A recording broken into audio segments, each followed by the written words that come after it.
The scorching Nebraska sun beat down on the prairie as Dahlia Wilson's worst nightmare unfolded before her eyes, flames racing toward her wagon. The dry summer grass of 1871 serving as perfect tinder for the rapidly spreading fire that had appeared on the horizon only minutes earlier. Mama. The fire, 7-year-old Thomas screamed, pointing at the wall of orange and red that devoured the landscape with terrifying speed. Dahlia clutched her infant daughter, Mary, tighter to her chest as she grabbed Thomas's hand. "Run to that creek we passed, now," she commanded, her voice cracking with fear. They had been traveling to meet her brother in Wyoming territory after the death of her husband 6 months prior, their future now literally going up in flames before her eyes. The horses, spooked by the fire and smoke, had broken free from their hitching posts, leaving Dahlia and her children stranded as the inferno approached. She ran several yards before realizing Thomas had broken free of her grip and turned back toward the wagon. "My pa's pocket watch," he cried, running back toward the wagon where they had left their few precious belongings.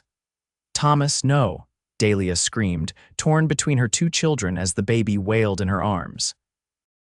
The dry grass around their wagon had already caught fire, creating a ring of flames that Thomas disappeared into as he crawled under the wagon. The crackle of burning wood and the roar of the fire drowned out her screams. Smoke filled her lungs as she tried to follow, but the heat pushed her back.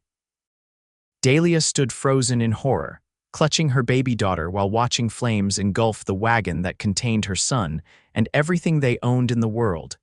Then, as if materialized from the smoke itself, a man on horseback galloped toward the burning wagon. He wore a dusty leather vest and a wide-brimmed hat pulled low over his eyes. Without hesitation, he dismounted and ran straight into the inferno.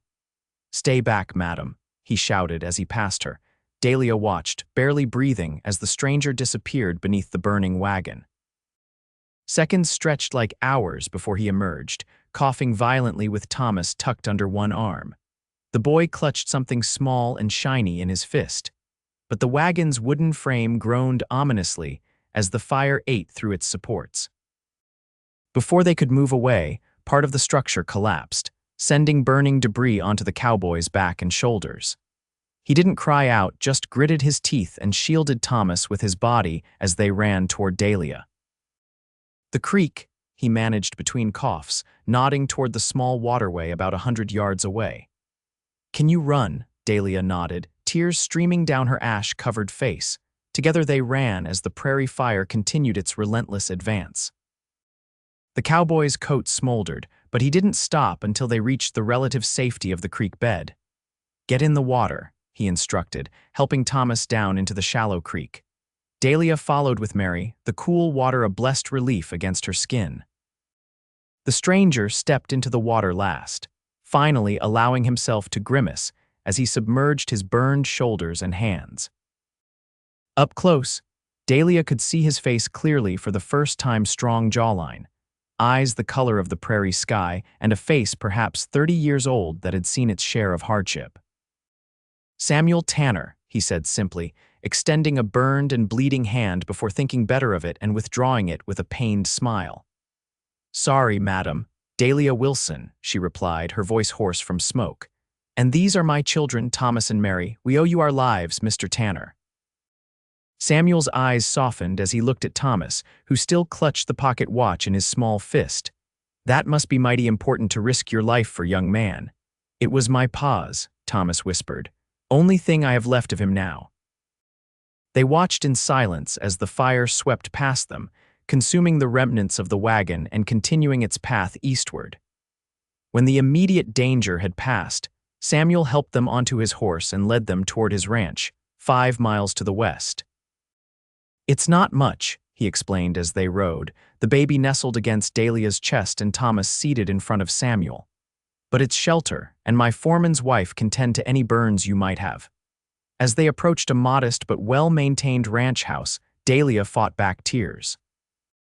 Everything they owned had been in that wagon: clothes, supplies, the money from selling their small Missouri farm, and the letters of introduction to potential employers in Wyoming.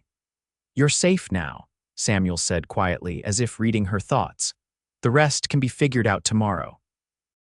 The following morning, Dahlia awoke in an unfamiliar bed, momentarily disoriented before the events of the previous day came rushing back.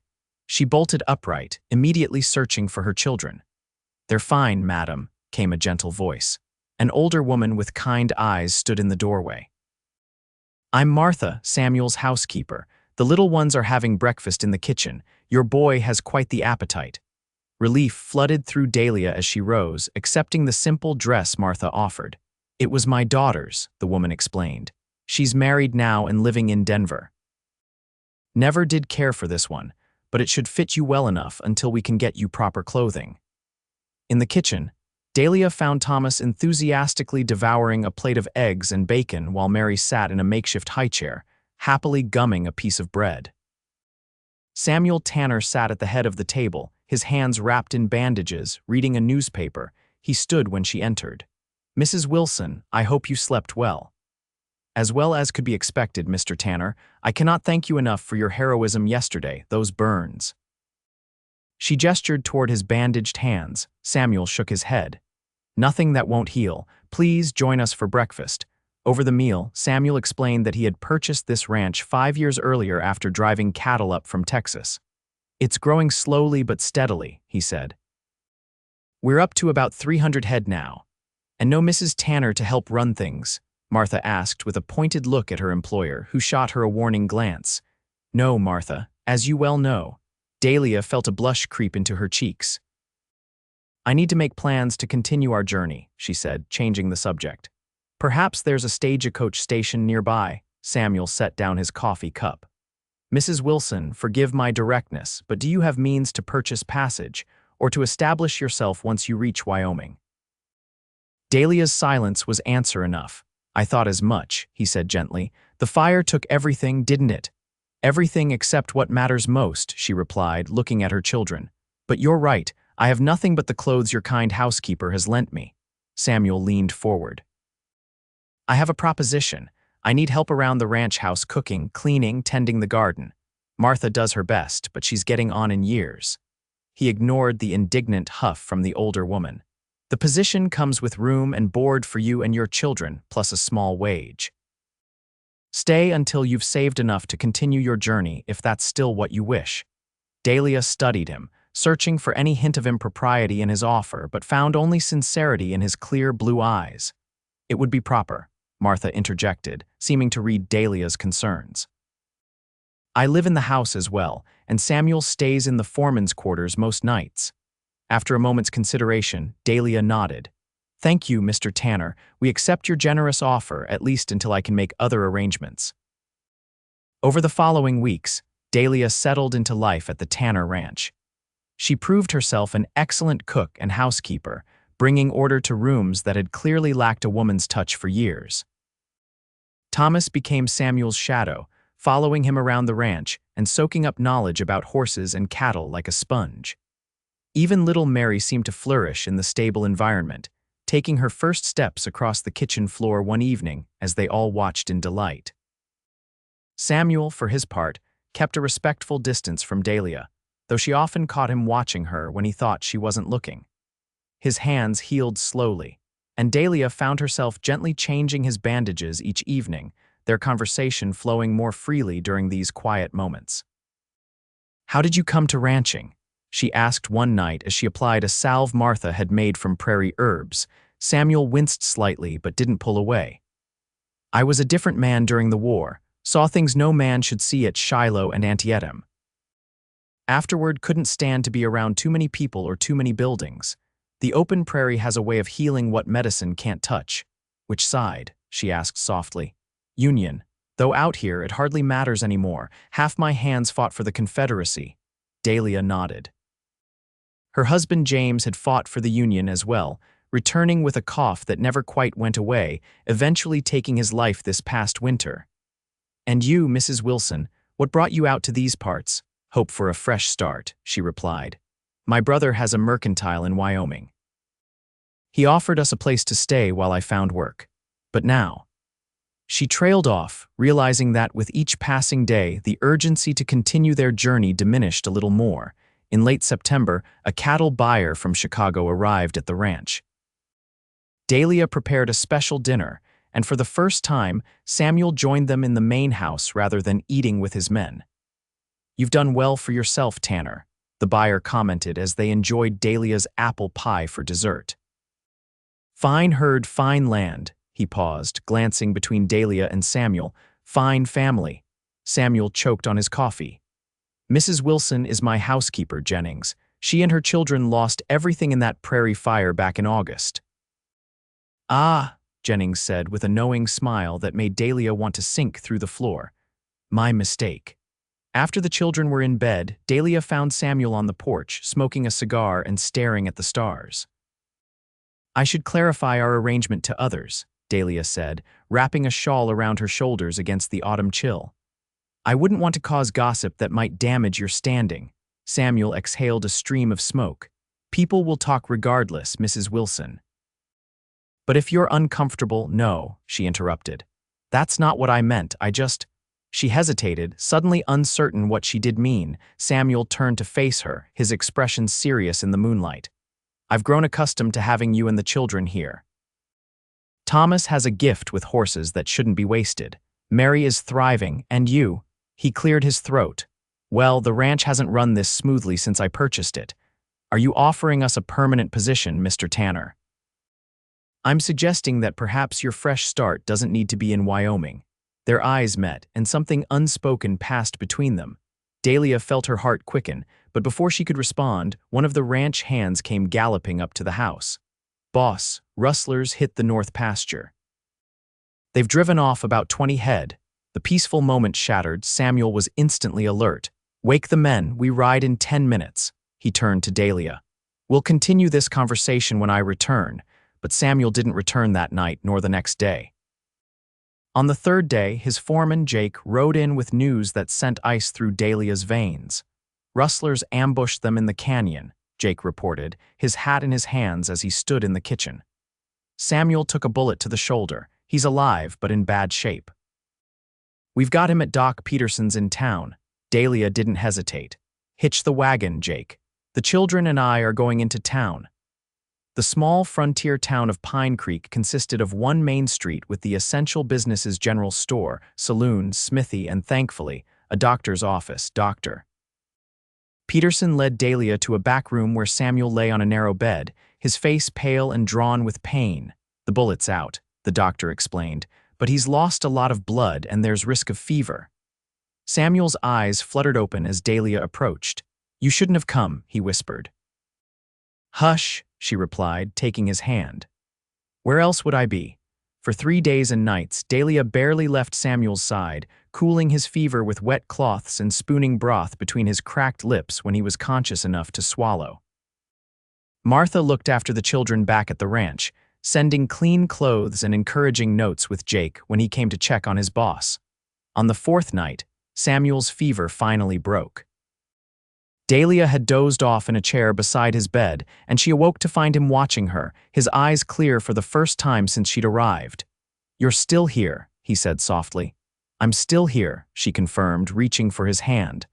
"I dreamed about you," he admitted. About that conversation we never finished.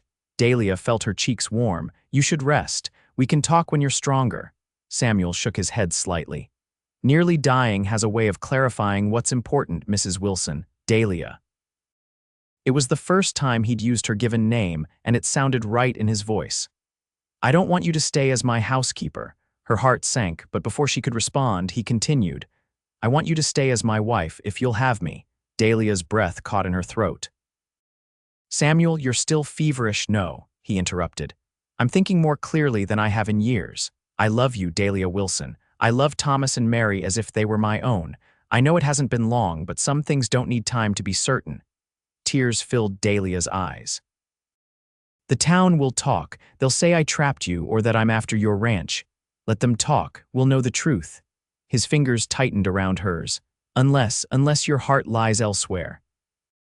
"Your plans for Wyoming." Dahlia leaned forward and gently pressed her lips to his, silencing his doubts. "My heart is here," she whispered against his mouth. "With you." 2 weeks later, Samuel was strong enough to return to the ranch, though Dr. Peterson insisted he avoid hard labor for at least another month. During his convalescence, Dahlia moved her things into the main bedroom at Martha's insistence. "No sense pretending anymore," the older woman had declared. "Everyone knows where this is heading." On a crisp October morning, with leaves turning gold on the cottonwoods along the creek, Dahlia and Samuel were married in the small church in Pine Creek. Thomas proudly carried the rings on a small pillow, and Mary, now walking confidently, scattered wildflower petals with more enthusiasm than accuracy. "Never seen a man look so happy to be getting hitched," Jake commented at the small reception afterward. "Reckon that prairie fire was the best thing that ever happened to him, though he'd never admit it." Samuel overheard and pulled Dahlia close.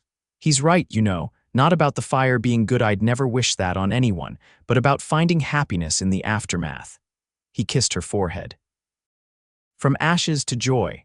That night, after the children were asleep and the house was quiet, Samuel took Dahlia's hand and led her to the porch. The same porch where, months earlier, their conversation had been interrupted. "I have something for you," he said, producing a small velvet pouch. From it, he withdrew a delicate gold locket on a chain. "It was my mother's," he explained as he fastened it around her neck. "I've been holding on to it, waiting for the right person." Dahlia touched the locket, deeply moved. "It's beautiful, Samuel. Open it." Inside, she found a tiny photograph of Thomas and Mary on one side, and on the other, a small scrap of charred fabric. "From the dress you were wearing the day we met," Samuel explained. "I found it caught on a nail when we salvaged what we could from the Wagon site." A reminder that sometimes the most precious things can survive the fires that consume everything else. Tears filled Dahlia's eyes as she looked up at her husband. "I never thought I'd find love again. After James died, I thought that part of my life was over." Samuel drew her into his arms. "Life has a way of surprising us when we least expect it. Who would have thought that a prairie fire would lead me to the woman I'd spend the rest of my days with?" As they stood together under the star-filled Nebraska sky, Dahlia knew that what had begun as the worst day of her life had somehow led to the best.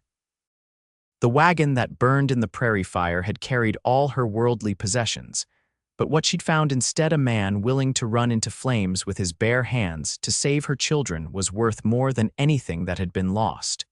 Winter came to the prairie, blanketing the ranch in snow. The Tanner house, once merely functional, had become a true home. Samuel expanded the main house, adding a proper bedroom for Thomas and a nursery for Mary.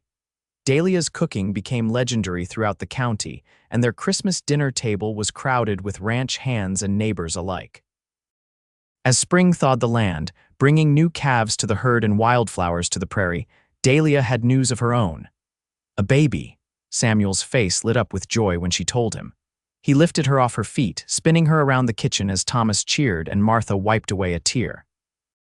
"Put me down before you make me dizzy," Dahlia laughed, but her own happiness matched his.